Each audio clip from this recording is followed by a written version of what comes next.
Peti kedua ada 6 koropak atau bundal naskah. Lalu hitung satu persatu termasuk yang kira-kira masih ya utuh lah gitu ya, tidak terlalu parah-parah. Ada 614 lempir. Nah itu lontar. Lalu di peti ketiga ada 8 bundal. Kuncen itu ketika saya ke sana mengeluh, saya khawatir ini akan ada yang membakar katanya gitu, karena ini pemusyrikan. Saya laporkan ke Polwil Priangan ya, lalu di situ diberi perhatian, saya dijagalah. Jadi alhamdulillah, karena masyarakat mungkin kurang tahu apa sih itu Ciburui gitu, padahal itu kan pusat aktivitas intelektual pada zaman itu. Jadi masih banyak orang-orang yang mengaku-ngaku sebagai utusan Prabu ataupun yang disebutkan utusan Paduka, mengatasnamakan. Ya, jadi istilahnya banyak yang mengatasnamakan utusan Paduka Soekarno. Jadi ingin mengambil barang tersebut dengan mengiming-imingkan jumlah uang. Kesini semakin modern. Biasanya kalau tidak dijadikan ya itu Mandala itu pesantren tradisional, biasanya tempatnya itu menjadi dibiarkan. Tidak ada yang berani membangun apapun atau merusak apapun, ini sehancurnya aja. Tapi rata-rata itu dilanjutkan menjadi pesantren tua. Ia meyakini jika anaknya yang albino akan menjadi penerusnya dan menjaga dan memelihara Kabuyutan.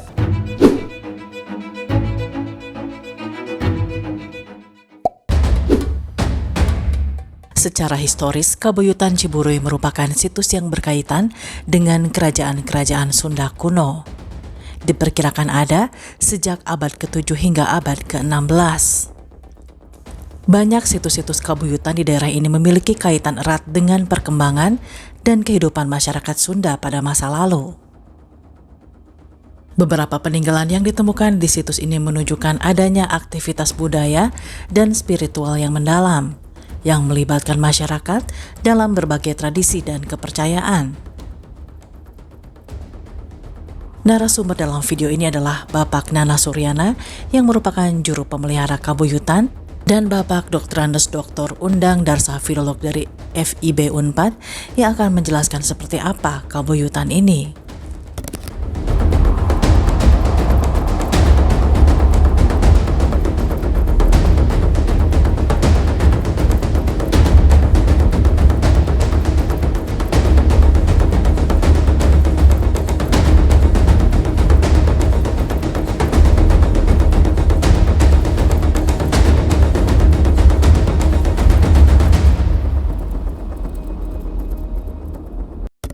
Assalamualaikum warahmatullahi wabarakatuh.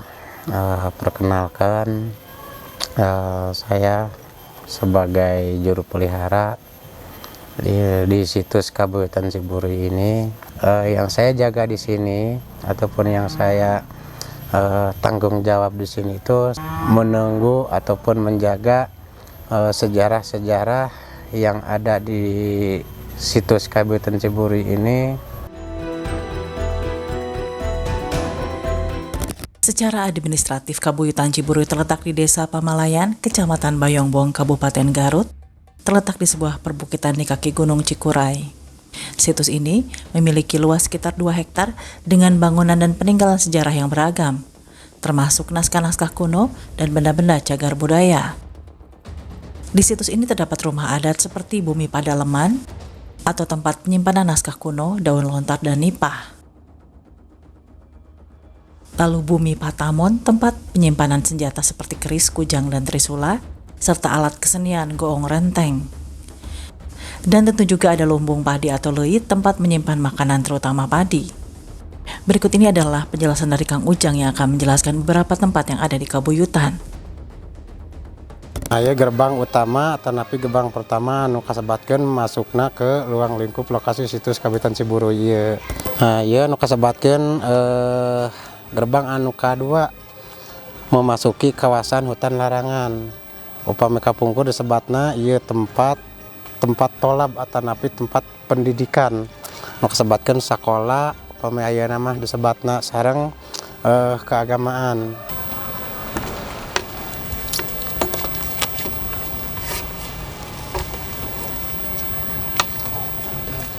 Nah, ya nu kasebatkeun dasar atanapi ruangan kahiji upami anu ayeuna basebatna teh tingkatan sekolah dasar.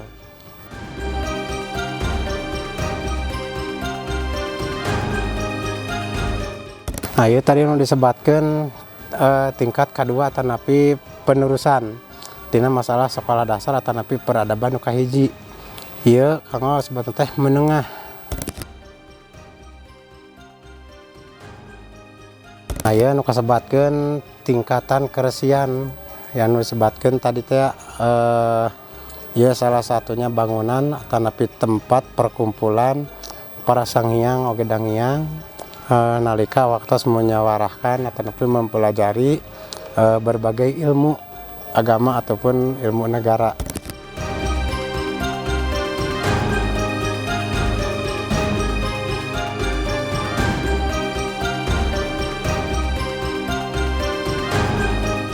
Ieu ruangan kanggo penyimpanan barang-barang pusaka ataupun barang peninggalan. Ini tempat untuk berdoa ataupun untuk memohon izin ataupun memohon maaf sesudah ataupun sebelum bekerja ataupun sebelum menjalankan aktivitas kegiatan di sini. Tah ieu nu kasebatkeun bangunan anu kalimana disebatna pangalihan. Tanapi sebatkeun tempat pemindahan sementara waktu kapungkur waktu zaman karuna sadayana tah ieu di dieu nu kasebatkeun karun urang mujasmedi atanapi berdoa kepada Sang Hyang Widi atanapi nu kasebatkeun ka Tuhan anu merebeng sakabehna alam gitu. Yang kasebatkeun ditutup ku masalah daun aren atanapi kahoyong atanapi panyuhun kanana ku masalah isina alam. Alim dipasihan pintu permanen atanapi sebatkeun pintu kayu dan najelekna masalah panto dari triplek. Ieu kahoyongna pintu anu kasebatkeun menyawalakan atanapi menyimbolkan sarangna laba-laba. Aya nu kasebatkeun tempat parukunan atanapi ngahijikeun antar umat, antar agama, antar budaya. Nah, itu salah satunya hiji tempat ketika untuk menyatukan antara jasmani dan rohani kita kepada Sang Hyang Widi ataupun kepada Tuhan yang merebang alas kabeh alam. Itu mempunyai makna tersebut masing-masing. Gitu. Itu yang disebutkan Pataman itu tempat untuk pertemuan. Gitu. Kalau yang disebutkan lumbung padi itu untuk penyimpanan hasil bumi. Yang disebutkan saung lisung itu untuk menumbuk. Peninggalan lainnya meliputi senjata seperti keris, lonceng perunggu, trisula, tombak, serta naskah kuno yang ditulis oleh Prabu Kian Santang pada daun nipah dan daun lontar.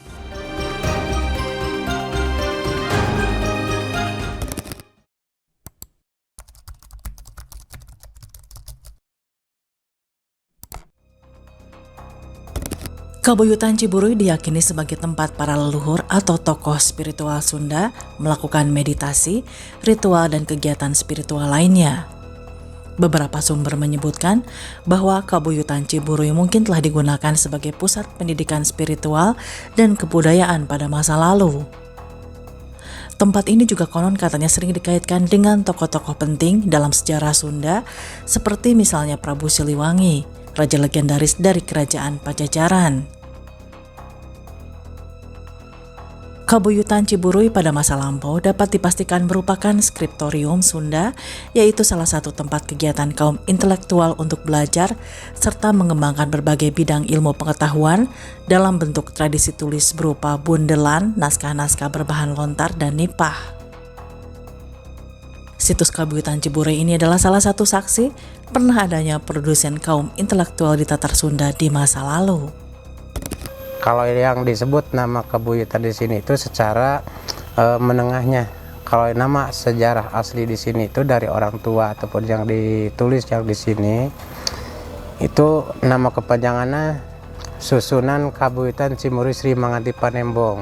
Dikarenakan dulu banyak pemekaran di lokasi, itu jadi sekarang kebanyakan warga kampung Ciburuy ini menyebutkan terhadap lokasi ini dibilangnya Pantenan. Jadi arti kata pantenan itu disebutkan kalau dari orang tua tempat penetapan ataupun pertemuan waktu zaman dahulu. Dan di sini itu ada juga yang disebutkan hutan larangan ataupun yang disebutkan dulu dijadikan tempat tolab ataupun tempat pendidikan, namanya Mandala Sri Manganti.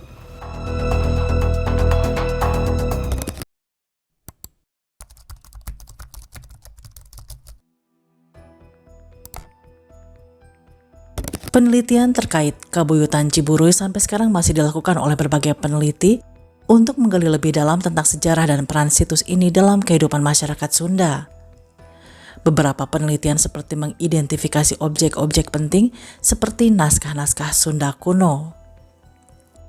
Penelitian ini juga berfokus pada pemahaman lebih jauh mengenai kepercayaan-kepercayaan masyarakat Sunda kuno, serta bagaimana situs Kabuyutan Ciburuy memainkan peran dalam ritus-ritus keagamaan dan sosial. Pada tahun 1985, Bapak Undang Ahmad Darsa melakukan penelitian di Kabuyutan Garut ini. Pengalaman saya mulai diperkenalkan ke Kabuyutan Ciburuy itu ya ketika saya hampir menyelesaikan studi saya di Prodi Sastra Sunda Filologi ya tahun 85. Itu saya masukkan ke dalam tim peneliti naskah-naskah lontar kuno ya di proyek Sundanologi waktu itu di Ciburuy tahun 85 itu dilakukanlah pemotretan naskah. Nah, kami dengan tim petugas pemotretan itu dari Muskala dulu itu. Ya Muskala di Jawa Barat itu ada Muskala. Karena dulu itu kan alat digital itu masih susah alat dokumentasi itu. Saya yang membersihkan, yang membuka, ya yang memposisikan bagaimana posisi lempir-lempir itu harus dipotret, jangan sampai terbalik, kira-kira begitu. Di sini terdapat 3 peti yang menyimpan naskah-naskah Sunda kuno tersebut. Tidak ada penomoran peti secara eksplisit di sana. Namun peti yang terletak di timur disebut sebagai peti ke-1.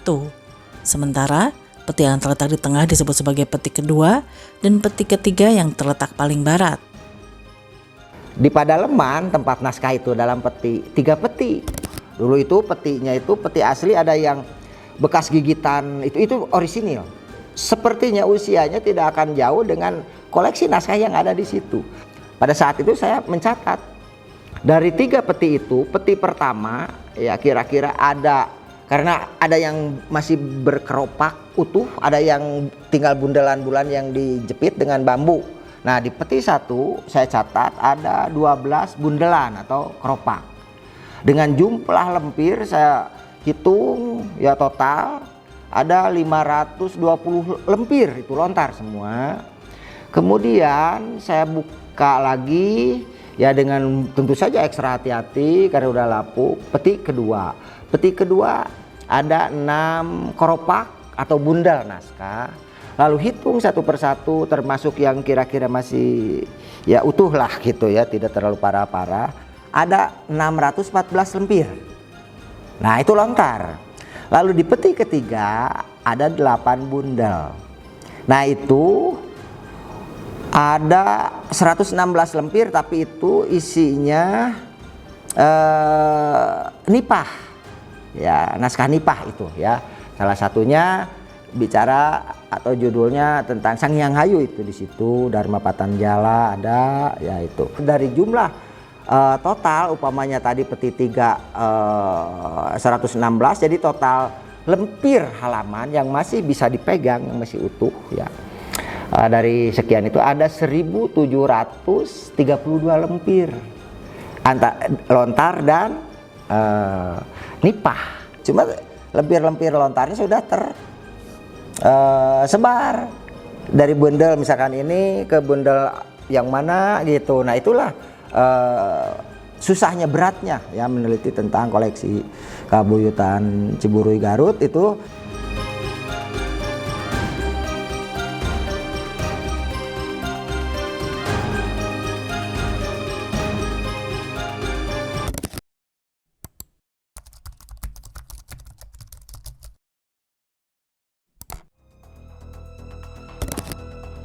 Ternyata keberadaan atau eksistensi Kabuyutan Ciburuy telah dicatat oleh N.Y. Krom dalam laporannya yang berjudul Rapporten van den Oude Kundigen Dienst in Netherlands Indie pada tahun 1914. Selain N.Y. Krom, ada beberapa peneliti asing yang menuliskan tentang Kabuyutan ini. Itu sudah diberitakan ya oleh para pakar pernaskahan ya Belanda pada masa itu. K.F. Hull atau Karl Friedrich Hull, sekalipun beliau keahliannya dalam perkebunan tapi sangat menaruh perhatian besar. Jadi minatnya terhadap mengoleksi naskah sampai membuat sebuah tabel aksara yang terbit tahun 1877. Itu tabel Van Old and New Indische Alphabeten, itu sangat komplit ya, aksara-aksara, termasuk salah satunya ya varian model-model aksara yang ada di Tatar Sunda. Dan salah satu sumbernya yang banyak digunakan menjadi sampel atau contoh yaitu koleksi naskah Kabuyutan Ciburuy. Jadi sejak tahun 1867 ya, CM Pleite ya pada tahun 1911 telah menyinggung atau membicarakan tentang keberadaan Kabuyutan Ciburuy tahun 1911. Pleite itu sudah membahasnya, sedikit mengulas dalam Sundanische Sketsen ya, terbit tahun 1905. Di situ disebutkan bahwa di Kabuyutan Ciburuy Bayong Baru, Garut, tersimpan beberapa keropak lontar yang tampaknya telah diselidiki oleh K.F. Hull. K.F. Hull ke sana semenjak tahun 1867. Kemudian N.J. Krom juga tahun 1914 ya. Dan disebutkan bahwa di antara yang 15 keropak itu ada yang berangkat tahun tua, yaitu 1341 Saka atau 1419 Masehi itu ya.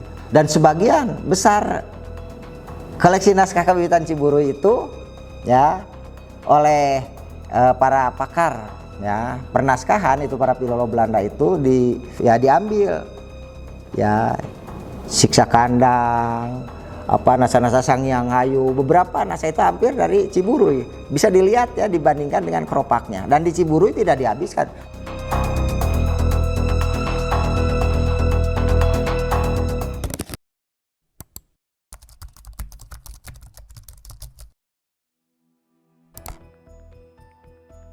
Naskah kuno yang disimpan di situs Kabuyutan Ciburuy termasuk naskah yang paling tua. Sejumlah naskah kuno berbahan lontar dan nipah yang ditulis sekitar abad ke-14 dan 15. Naskah-naskah ini ditulis menggunakan benda tajam dan tinta, serta menggunakan aksara Sunda kuno. Umumnya naskah-naskah ini berisikan nasihat mengenai etika dan budi pekerti Sunda lama. Beberapa naskah sudah diterjemahkan dan disimpan di Perpustakaan Nasional di Jakarta. Dan terdapat juga beberapa naskah yang belum diterjemahkan karena beberapa naskah yang rusak ataupun belum dipreservasi. Secara kuantitatif, jumlah naskah yang terdapat dalam ketiga peti tersebut berjumlah 1732 lemper. Lalu apa saja naskah yang tersimpan di Kabuyutan ini? Apa saja judulnya yang sudah saya ketahui dan saya kerjakan, sambil jalan itu dikodifikasi, dihitung, dan ternyata ada naskah Sewaka Dharma dua bundel.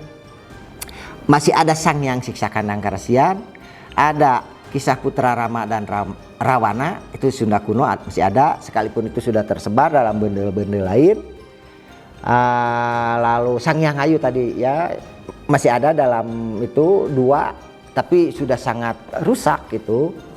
Dan yang baru saya temukan, itu judulnya Nasah Katanian itu ya, Katanian, dan memang itu sudah ditransliterasi dan kesininya oleh ya asisten saya itu Kawi Katanian yang membicarakan tentang proses awal mula bercocok tanam padi. Jadi teknologi atau asal usul pertanian yang Sunda kuno persis. Jadi tidak berbicara ya misalkan kan kalau tentang tradisi pemuliaan pangan khususnya padi di Sunda itu ada dalam wawacan Nyi Pohaci Sanghyang Sri, atau misalnya dalam wawacan Sawarga Loka dan yang lainnya. ternyata naskah tentang pemuliaan pangan itu yaitu Wawacani Poaci Sanghyang Sri, ya itu ada prototipenya di Ciburuy. Kisah-kisah semacam itu yang sudah diadaptasi dengan ditulis dengan pegon, ya seolah-olah itu naskah diislamkan, diawali dengan Bismillah padahal sama sekali tidak berbicara tentang keislaman. Itu fungsinya untuk pemuliaan pangan. Nah, di salah satunya Ciburuy masih ada sekarang tentang kawikatanian, lalu tentang ada yang berbicara setelah saya transliterasi juga Titis Jati Sanghyang Titis Jati Pralina. Nah itu judulnya, ya saya ambil judulnya itu karena ada deh. Nah setelah saya transliterasi kami ya terjemahkan ya, tapi belum tuntas sekali itu berbicara tentang bagaimana pemeliharaan bayi ya sejak mulai dalam kandungan sampai lahir anak-anak, sampai ya bagaimana itu ya anak itu menjadi sehat. Barangkali itu bisa dijadikan sebagai bahan pemikiran untuk studi tentang stunting. Jadi sejak dulu itu ada bagaimana cara memelihara bayi sejak dalam, itu naskahnya Sanghyang Titis Jati Pralina sudah saya transliterasi. Yang jelas ya yang sudah saya garap itu ada 3 naskah Sewaka Dharma di samping yang di Perpus PNRI. Nah cuma versi-versi Sewaka Dharma di Ciburuy hampir sebagian ya agak pendek, yaitu setelah saya teliti memang pendek panjangnya bukan karena korup atau kehabisan bahan atau kehilangan materi untuk disalin, karena ya seperti itulah tradisi penulisan naskah kuno. Di antaranya ada yang ketika penyalin ingin berhenti di sini ya berhenti. Di samping Sewaka Dharma, Sanghyang Siksa Kandang juga ada bagiannya yang sudah lapuk-lapuk, tapi yang bagus-bagus di PNRI. Kebanyakannya naskah-naskah yang disebutkan sebagai Amanat Galunggung, Siksa Kandang Keresian, Sewaka Dharma, Pujangga Manik, terus Kawih Tatanian dan sebagainya. Ada juga yang disebutkan ilmu pengobatan tradisional, ada juga yang disebutkan cara penanaman pengobatan tradisional, tumbuh-tumbuhan yang disebutkan obat waktu zaman dahulu. Kalau sekarang dibilangnya peninggalan gitu. Jadi seperti obat luar ataupun obat dalam itu yang disebutkan sampai sekarang masih ada. Ya seperti obat bisulan. Itu namanya di sini tuh kingkilaban. Itu buat obat bisulan. Ataupun kalau sekarang banyaknya jerawatan. Nah, kalau buat untuk yang disebutkan dari luar untuk dioleskan itu seperti batuk ataupun panas, itu yang sebutnya karuk, ya semacam daun sirih. Ada juga yang disebutkan tata cara berumah tangga ataupun rarabi, itu yang disebutkan kalau disebut sekarang mah dibilangnya parukunan gitu, tata cara parukunan di dalam rumah tangga.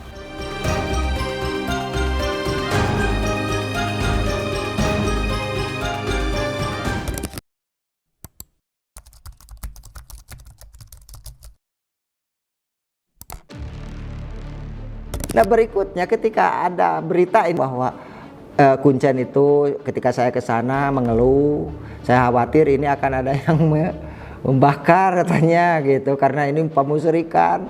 Saya laporkan ke Polwil Priangan ya, lalu di situ diberi perhatian, saya dijagalah. Jadi alhamdulillah karena masyarakat mungkin kurang tahu apa sih itu Ciburuy gitu, padahal itu kan pusat aktivitas intelektual pada zaman itu.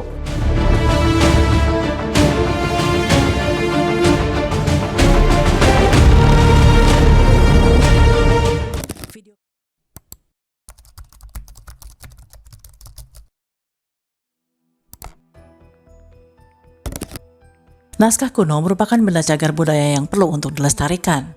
Upaya pelestarian telah dilakukan untuk menjaga warisan dari para leluhur. Penyebab kerusakan pada naskah kuno saat ini dikarenakan oleh usia naskah yang telah bertahan selama ratusan tahun. Inilah salah satu penyebab naskah kuno menjadi rentan rusak dibandingkan dengan benda cagar budaya lain. Sama halnya yang kemungkinan terjadi di Kabuyutan Ciburuy ini. Berbeda dengan teknik pemeliharaan modern saat ini, di Kabuyutan Ciburuy ternyata masih menggunakan teknik pemeliharaan tradisional secara turun-temurun. tata cara ataupun adat istiadatnya di sini tertutup ataupun ditutup dengan kain dan dimasukkan di dalam peti. Kenapa tidak seperti di luar? Nah, itu yang disebutkan dibungkus dengan kain putih ataupun dengan kata orang di sini itu dibilangnya kain boeh gitu ataupun kain kafan. Itu untuk menjaga keutuhan supaya tidak cepat rusak ataupun lembab ataupun tidak berjamur. Dan juga di sini tuh tidak hanya dikasih dengan bungkus kain putih, tapi dilengkapi dengan yang disebutkan cara pembungkusan ataupun cara penyelimutan dengan menggunakan daun aren. Itu yang diganti ataupun dipakai setiap 1 tahun sekali. Itu digantinya setiap tahun baru Hijriah, itu bulan Muharram. Nah, itu tata cara yang sudah dari zaman dahulu sampai sekarang saya jalankan. Itu yang disebutkan amanat dari orang tua ke orang tua sampai saya sekarang di sini tetap menjalankan apa yang disarankan sama orang tua. Setelah dibuka di peti, lalu ya muncul kan gulungan kain. Biasanya disebutnya itu boeh atau kain kapan. Itu untuk membungkus ya, koropak-koropak atau bundelan-bundelan. Karena melanjutkan dari dahulu itu untuk menjaga suhu ruang supaya konstan, stabil.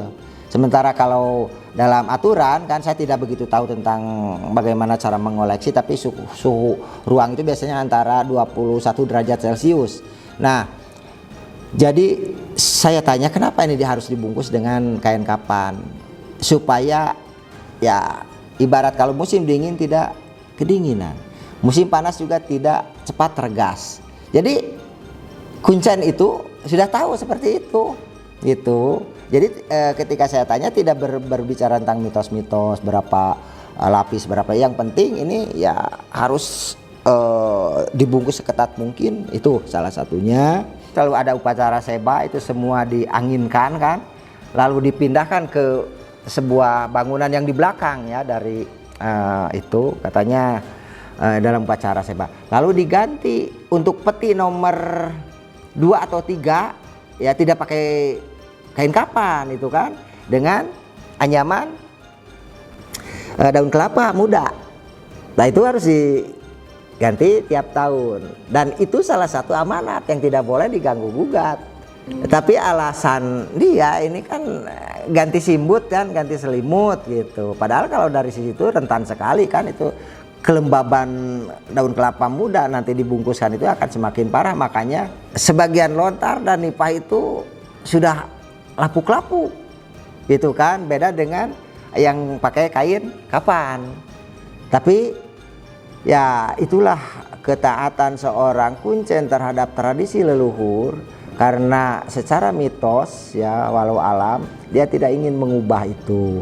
Bahkan ya di satu sisi kenapa harus 1 tahun sekali dalam waktu tertentu, bulan tertentu, itu sudah hampir boleh dikatakan penanganan benar-benar purbakala tradisional seperti itu.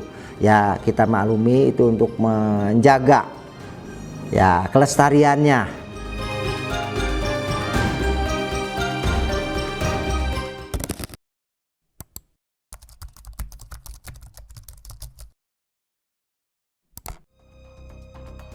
Upaya-upaya penyelamatan sudah dilakukan oleh berbagai instansi karena situs Kabuyutan Ciburuy perlu dipertahankan agar tetap hidup dan berguna bagi generasi yang akan datang. Sehingga perlu adanya upaya preservasi dalam penyelamatan naskah-naskah kuno.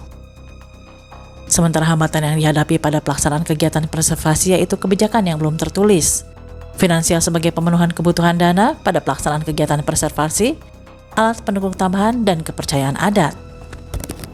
Sudah ada upaya dari Unpad ya, kami juga sudah melakukan penelitian dengan saya ya, dengan teman Dr. Setiawan dari Teknik Informatika ya, dari MIPA, lalu kerjasama dengan La Rochelle tadinya ya mengadakan digitalisasi supaya tujuannya bagi orang yang ingin tahu tentang bagaimana itu lontar bisa ya selain di upacara itu bisa kapan saja kira-kira itu bisa melihat inilah fotonya sudah jadi, lalu diberi alat untuk membacanya, disimpan kan kalau tidak salah di Patamon itu. Tapi barangkali karena keterbatasan cara penggunaan itu kan sudah digital elektrik itu, jadi akhirnya saya ya tidak bisa digunakan gitu. Jadi sudah ada upaya dari sisi kalangan ya peneliti itu, kami diantaranya, tentu saja pemerintah juga. Saya menduga apakah sebut sajalah pemerintah daerah misalkan Garut atau bahkan jangankan Garut ya provinsi ya nasional juga melalui Perpusnas itu sudah memberikan perhatian besar dengan adanya piagam penghargaan terhadap kuncennya. Nah di Garut juga sama sungguhnya. Jadi para stakeholder Garut juga tidak ingin melampaui atau nyanyawan nanti cekuncen itu bagusnya. Jadi ada keinginan, kegelisahan bagaimana ini supaya dibangun lebih permanen, lebih ini caranya menyimpan ini. Baru-baru saja dari Polda Jawa Barat karena mendengar takut kena musibah kebakaran karena kan tempatnya rawan, maka diberi koper besi 3 buah 4 nggak digunakan karena menurut tradisi itu katanya bahasanya kepanasan atau apa itu, padahal tujuan ini Polda Jabar dulu Pangdam Siliwangi itu sudah ada itu yang menjaganya, itu syukur alhamdulillah kami bangga. Dan apalagi termasuk ya Pemda Garut juga ya ingin, tapi ya kalau istilahnya melebihi persyaratan kuncen tidak mau. Jadi ada pemeliharaan kan WC atau sebagainya kan itu diresmikannya oleh almarhum Profesor Haryati Soebadio. Nah itu jadi kalau selama ini memang saya juga kadang-kadang ke sana kok jalan masih begini. Tapi saya harus berpikir ya di samping itu realistis. Karena kalau ini itu memang salah satu aset destinasi wisata yang luar biasa. Destinasi wisata ilmu, karena ini merupakan skriptorium satu-satunya kan di Kerajaan Sunda, Mandala itu. Tetapi ya di sini barangkali pendekatan terhadap ya yang ditugasi, yang memiliki istilahnya tradisi leluhur ya masih terkunci gitu. Jadi pihak khususnya Pemda Garut tidak terlalu jauh gitu, padahal ada keinginan kan itu, bahkan destinasi wisata. Insya Allah itu kalau jalannya diperbuat ini ada petugas yang khusus itu akan menjadi destinasi wisata ilmu yang khas. Jadi tidak menjadi kesan itu tempat klinik, tempat apalah gitu ya, uka-uka atau apa, bukan tujuannya juga itu di situ. Tapi kan kalau dibiarkan terlalu tidak kurang dikontrol itu ya nanti mudah sekali kan itu terperosok itu, karena kuncen akan terbawa oleh pikirannya sendiri atau adat bukan suzon ya itu ya orang yang mengarahkan kuncen ke arah hal-hal yang mistis itu.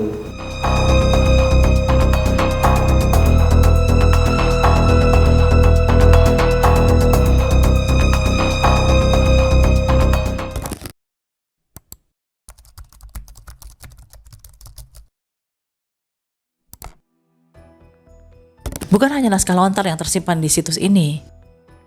Dalam peti nomor 3 terdapat beberapa pusaka yang bentuknya seperti peninggalan dari Kerajaan Sunda. Benda pusaka tersebut antara lain sebilah peso pangot, prim kacamata berbahan tanduk, gunting piring logam, tabung logam berkaki, yang semuanya termasuk kelengkapan alat tulis masa itu.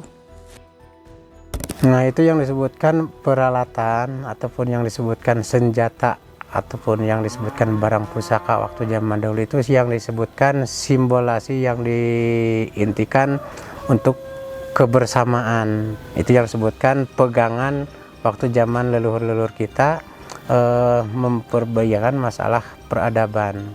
Terus terang ya sesuai dengan wilayah disiplin keilmuan yang saya tekuni yaitu filologi, fokus saya itu kepada tradisi tulis ya, wabil khususnya naskah itu. Nah tentang benda-benda pusaka ya terutama ya yang berbahan besi lah itu ya, tentu saja ya ilmu besi itu ilmu metalurgi, tapi yang penting benda-benda tinggalan itu adalah kewenangan artefak itu arkeolog sungguhnya itu.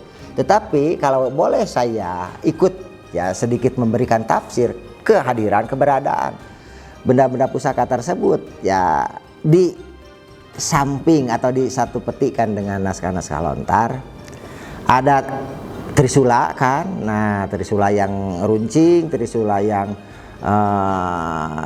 tampak tumpul dan yang itu. Kemudian ada kujang kuno. Ada peso pangot dan itu. Ada prim apa itu ya kacamata dari tanduk itu tapi tidak ada itunya ya. Terus ada semacam piring logam berat itu ya.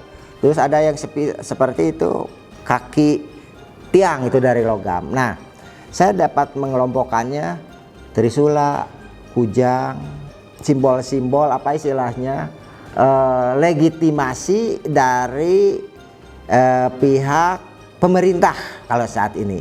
Jadi adanya kujang, adanya trisula, simbol-simbol senjata kan yang biasanya ya disimpan oleh orang-orang tertentu, dipegang orang-orang tertentu, itu menandakan hadirnya pihak pemerintah atau pemerintah pada saat itu bahwa ya Ciburuy ada yang melindungi itu. Tafsiran saya tentang kapan waktunya itu ilmu metalurgi kan bisa mengecek melalui laboratorium. Yang kedua, peso pangot itu salah satu bentuknya alat untuk menoreh menggrapir di lontar. Ini bisa memberikan ya penguatan bahwa Ciburuy itu bukan hanya tempat koleksi tapi tempat aktivitas menulis naskah lontar. Bahkan ada semacam itu apa piring dari itu dan itu hitam itu bekas tinta dan ada tempat penyimpanan alatnya apakah paku andam atau apa itu tinta. Barangkali itu juga ya paku andam atau harupat itu tinta itu digunakan untuk menulis di nipah saya. Jadi lengkap ada alat yang untuk menulis tinta dalam nipah, ada alat peso pangot disebutnya atau dibalik pengutik untuk menoreh atau menggrapir lontar. Jadi di Ciburuy termasuk salah satu tempat penulisan naskah. Sekarang disimpan kan itu. Menurut Kuncen ada bangunan di belakang. Bangunan di belakang dalam dugaan saya itu harus lebih besar daripada bangunan tempat menyimpan naskah sekarang. Saya duga, tapi itu hanya simbolisasi. Tinggal bahwa di situ ya justru saya duga disitulah di bangunan belakang itulah tempat aktivitas menulis naskah. Dan yang sekarang di tingkat 3 itu di Padaleman tempat menyimpan naskah, perpustakaannya kira-kira seperti itu. Tapi apapun namanya itu ya dalam kembali lagi tentang benda-benda tadi ada lonceng, genta itu sangat tua sekali. Tentu saja arkeolog bisa menentukan dan tipe-tipenya saya kira itu tipe kuno, tipe apa istilahnya Melanesia ya itu dan keras sekali gitu kan juga. Dan apakah itu wajar? Ya salah satunya ya di Kawikuan atau di tempat-tempat aktivitas keagamaan dan di tempat aktivitas ilmu pengetahuan mungkin itu sebagai penanda kapan selesai kapan itu terus apa lagi. Nah tadi yang seperti itu saya kira itu logam itu tempat menulis alat-alat simpanan menulis. Apakah paku andam atau apa karena untuk logam kalam belum ada apalagi pulpen pada saat itu.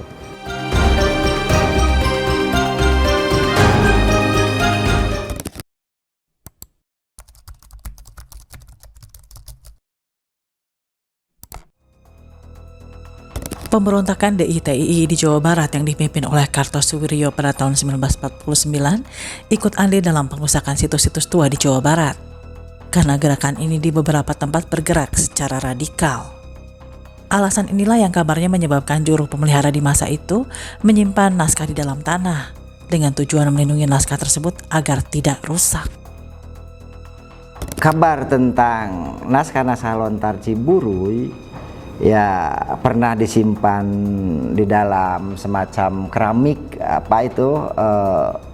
gentong lalu dikubur di tanah. Itu memang ya pernah sekilas sekali itu.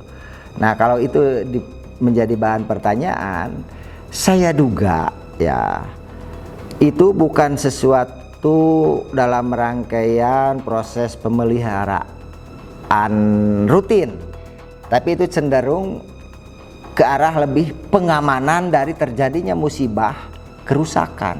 Karena rusaknya tradisi naskah kadang-kadang terjadi kecemburuan sosial politik.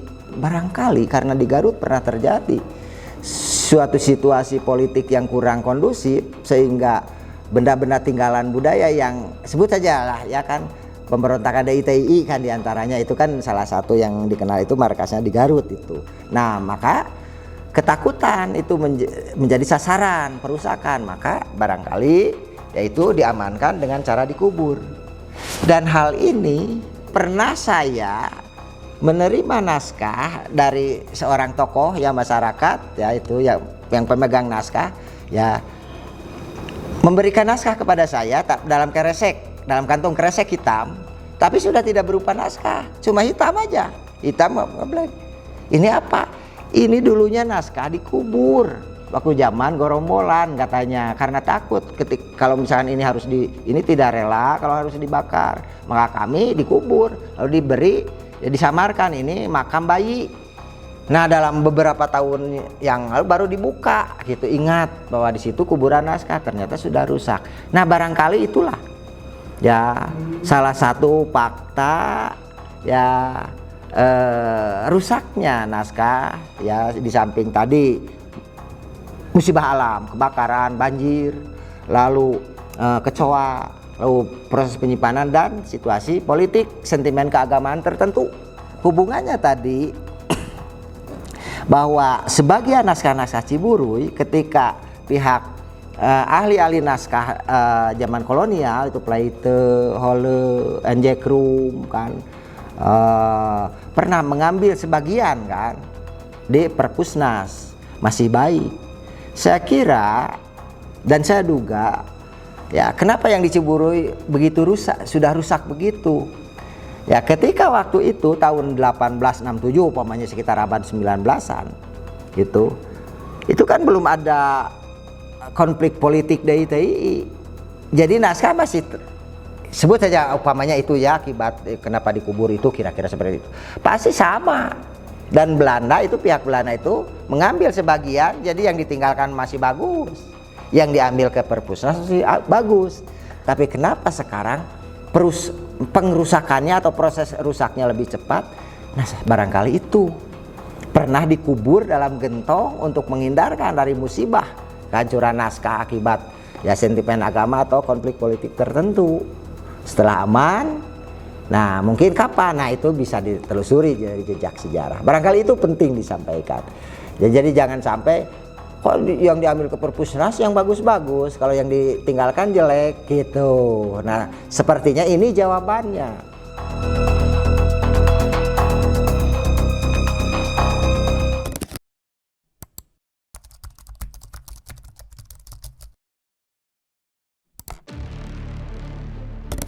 Jadi yang disebutkan kesulitan bagi saya sebagai pemelihara ataupun sebagai jupel di sini itu dari dulu sampai sekarang. Jadi masih banyak orang-orang yang mengaku-ngaku sebagai utusan Prabu ataupun yang disebutkan utusan Paduka, mengatasnamakan. Ya, jadi istilahnya banyak yang mengatasnamakan utusan Paduka Soekarno. Jadi ingin mengambil barang tersebut dengan mengiming-imingkan jumlah uang. Katanya istilahnya buruh menjaga dan merawat di sini dengan satu barang gitu. Sedangkan saya di sini tuh amanat dari orang tua turun temurun, bahkan sampai zaman Paduka Soekarno pun juga orang tua saya sudah udah ngomong begini ataupun belak-belaknya gitu. Ya sebenarnya kalau bagi saya itu ringan tapi berat resikonya. Jadi beratnya ya seperti itu. Ketika hilang barang satu pun kita harus bertanggung jawab.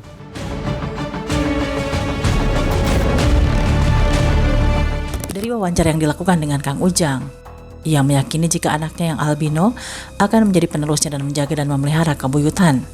Ya walau-alam, karena itu secara penglihatan lahiriah ataupun secara penglihatan biasa Ketika saya di sini yang disebutkan waktu permohonan setiap hari Minggu dan hari Rabu, sore dan malam ataupun pagi, malam Kamis, malam Senin ataupun paginya badak subuh ataupun badak sholat subuh, itu kadang anak yang bule tersebut itu ikut berdoa di samping saya tanpa disuruh, tanpa dipinta ataupun tanpa diajak.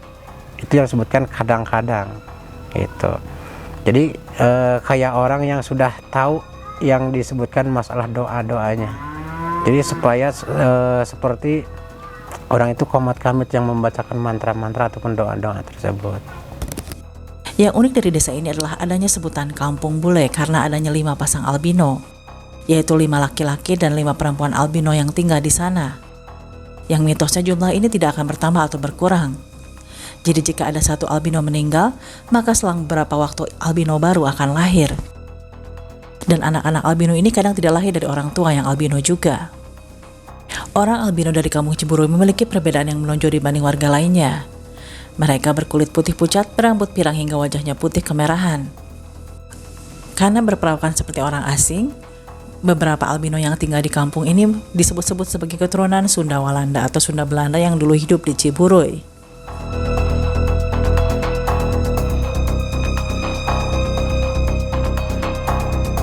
Dalam video sebelumnya disebutkan jika jumlah kabuyutan ada 73 tersebar di wilayah Jawa Barat.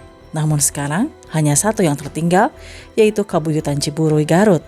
Lalu kemana hilangnya kabuyutan ini? Sudah saya singgung, itu fungsinya sebagai mandala, ya salah satu mandala yang tertinggal satu-satunya dari yang 73. Tentu saja dari yang pernah saya sebutkan, ya Kabuyutan Ciburuy tidak disebut itu, karena penamaan kabuyutan itu sendiri kan itu artinya tempat yang dibuyutkan, yang dikeramatkan itu ya. Dan nama-nama mandala yang 73 kan tinggal satu-satunya. Sebagian biasanya karena sudah alih atau berubah tentang situasi kan, baik misalkan ya geopolitik dan sosial dan sebagainya, dari sistem kerajaan ke sistem pemerintahan yang semakin kesini semakin modern. Biasanya kalau tidak dijadikan ya itu mandala itu pesantren tradisional, biasanya tempatnya itu menjadi dibiarkan. Tidak ada yang berani membangun apapun atau merusak apapun, ini sehancurnya aja. Tapi rata-rata itu dilanjutkan menjadi pesantren, pesantren tua. Kalau ada pesantren tua bisa dilacak namanya, atau misalkan apa itu, nah nanti jadi pesantren ya salafiyah yang ya tua lah gitu. Atau dibiarkan begitu saja nanti disebut tempat karamat gitu. Tempat karamat itu atau kabuyutan itu apa dulunya? Nah harus disebut apakah tempat pemakaman, tempat aktivitas keagamaan, tempat aktivitas pendidikan, tempat aktivitas umpamanya pemakaman, itu kabuyutan.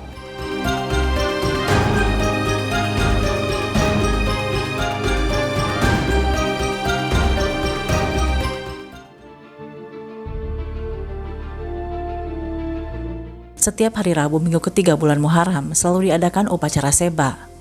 Upacara ini didedikasikan untuk Prabu Siliwangi dan Prabu Kian Santang, tokoh-tokoh berilmu dan berwawasan tinggi pada masa lalu. Dalam upacara seba yang dipimpin oleh Kuncen dilakukan pencucian benda-benda atau barang-barang pusaka yang dianggap peninggalan dari masa Prabu Siliwangi dan Prabu Kian Santang. Acara ini dilakukan sebagai tanda penghormatan kepada kedua tokoh ini yang telah mewariskan harta pusaka di samping mendoakan arwah mereka beserta arwah para leluhur lainnya. Sekaligus juga sebagai wujud permohonan maaf apabila terdapat kekurangan dan kealpaan selama menjaga serta merawat pusaka budaya tersebut. Situs Kabuyutan Ciburuy juga memiliki pantangan di mana pada hari Jumat dan Sabtu tidak boleh ada yang diperbolehkan memasuki kawasan Kabuyutan Ciburuy ini. Nah, cara yang untuk bisa melihat ataupun secara sekarang di bidang yang observasi sejarah itu. Jadi di sini itu masih tetap menjalankan aturan adat istiadat gitu. Jadi di sini tetap membuka sejarah tersebut, barang-barang di sini yang disebutkan barang peninggalan itu mengikuti tetap aturan adat, yaitu di bulan Sura ataupun yang disebutkan tahun baru Hijriah, yaitu bulan Muharram. Nah, dengan Di sini tuh ada yang disebutkan acara tersebut di sini tuh ada 2 kali dalam waktu 1 tahun. Itu setiap bulan Muharram dengan di bulan Maulid. Gitu. Itu waktu yang disebutkan inti ataupun adat istiadatnya. Dan di sini itu dari turun temurun dari zaman dulu itu suka ada yang disebutkan kelonggaran ataupun kebijakan waktu untuk mengontrol barang-barang tersebut, yaitu di dalam waktu 3 bulan ataupun triwulan 1 kali, itu bergilir. Ya kalau yang disebutkan mau datang ataupun mengunjungi ke tempat-tempat sini gitu, jadi lebih baik mengikuti ataupun yang disebutkan aturan waktu. Kalau ingin mendapatkan hasil keinginan yang disebutkan secara observasi sejarah itu, ingin mendapatkan secara langsung, mengambil gambar ataupun memoto barang-barang tersebut. Ya, yang disebutkan hari larangan yang tidak menerima ataupun yang disebutkan libur adat di sini itu setiap hari Selasa dan Jumat. Itu yang disebutkan hari libur ataupun hari larangan dari sini. Jadi bukan yang disebutkan tidak bisa mengunjungi lokasi ataupun mendatangi lokasi ataupun tidak bisa silaturahmi ataupun berdoa di tempat leluhur, tapi itu yang disebutkan waktu. Jadi istilahnya sekarang disebutnya istirahat gitu. Itu waktu dulu yang dipakai dengan acara kegiatan-kegiatan waktu zaman peradaban gitu. Sampai sekarang di sini itu masih tetap dipakai. Itu jangankan yang disebutkan masalah pengunjung ataupun yang ingin berziarah. Kalau bahasa sekarang, saya sendiri pun juga sebagai juru kunci itu memakai waktu. Kalau hari Selasa dan Jumat ataupun dari hari Senin dan dari Kamis itu jam 3 ataupun jam 4 paling akhir sampai jam 4 besoknya lagi. Kalau misalkan dari Senin sampai Selasa jam 4 lagi bisa ke lokasi.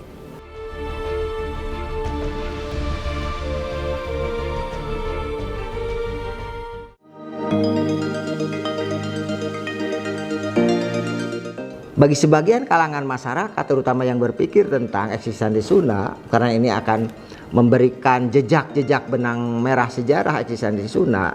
Jadi orang Sunda itu tidak bodoh-bodoh amat, atau misalnya zaman kerajaan itu ada pabriknya orang pintar, itu di Kabuyutan. Nah itu saksi faktual.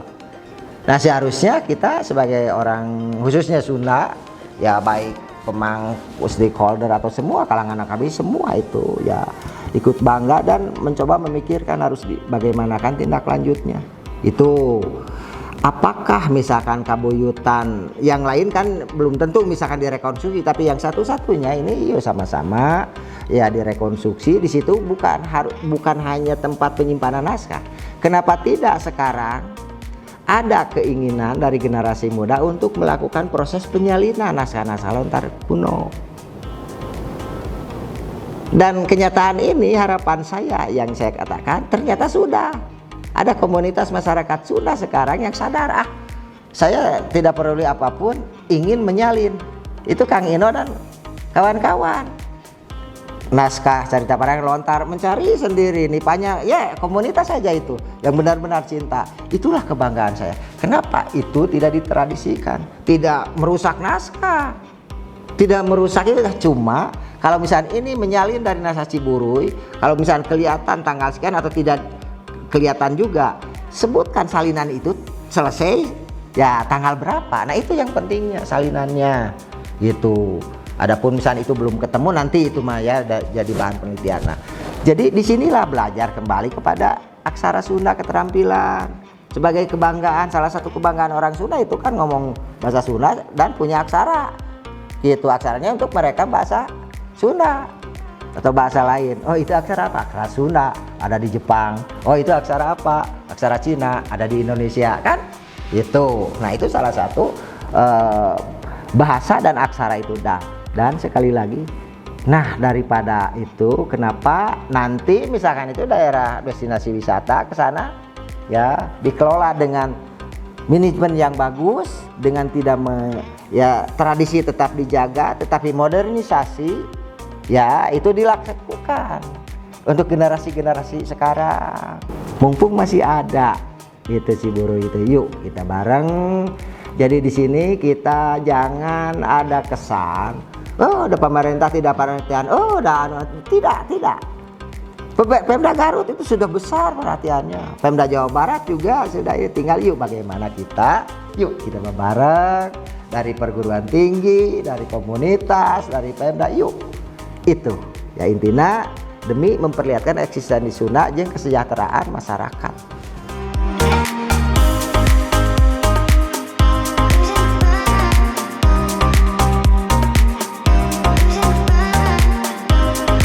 Ya, saya istilahnya sebagai perwakilan dari keluarga ataupun perwakilan dari warga lingkungan kampung ini, mari kita istilahnya untuk bersama-sama untuk menjaga dan melestarikan, mengembangkan sejarah-sejarah budaya karuhun urang sadayana.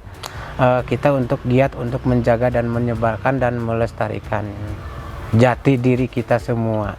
Itu yang disebutkan Sunda. Sunda itu adalah, yaitu disebutkan susunan dasar agama. Kabuyutan ini dikenal sebagai tempat para cendekiawan Pajajaran mengembangkan aneka ilmu pengetahuan dan menurunkannya kepada generasi berikutnya. Kini, Kabuyutan Ciburuy telah berubah menjadi cagar budaya, tempat menyimpan berbagai naskah kuno pada masa kerajaan Pajajaran. Sebagai benda warisan budaya, naskah dan beberapa benda pusaka lainnya dirawat dan dilestarikan oleh juru kunci dan beberapa pihak terkait lainnya. Upaya pelestarian atau perawatan tersebut juga mendapatkan apresiasi dari beberapa pihak, baik dari kalangan mahasiswa ataupun pemerintah. Sebagai orang Sunda, patutnya kita menjaga peninggalan yang tinggal satu-satunya ini.